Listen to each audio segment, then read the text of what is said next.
हम अपना एक नया ब्रांड लेके आए हैं ऊद अल दर करके, जिसमें हम आप लोगों को पूरा लग्जरी ऑयल्स फ्रेगनेंस सब हम इंपोर्ट कर रहे हैं, जो कि आपको इस तरह की बॉटल्स के अंदर और छोटी बॉटल्स के अंदर मिलेगा। इनकी ऑयल्स की प्रोजेक्शन इतनी हाई है कि ये आपके रूम में एंटर करने से पहले एंटर कर जाएगी। और ये सारे नॉर्मल ऑयल्स नहीं है, ये सारे दुबई इम्पोर्टेड ऑयल्स हैं सारे, जिसके आप 20 स्पोक हमसे परफ्यूम्स बना सकते हैं ऑन द स्पॉट। इसी के आप इसको ऑयल्स को आप अतर फॉर्म में हमसे ले सकते हैं।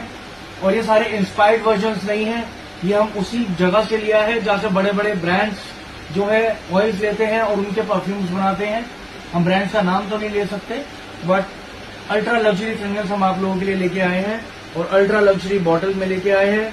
और ये अगेन मैं आपको बता दूं, नॉर्मल ऑयल्स नहीं है, ये सारे हाई एंड ऑयल्स है जिसकी बूंद बूंद की कीमत है। तो गाइस हमको सपोर्ट करें और हमारा ऊद अल दर का जो इंस्टा का पेज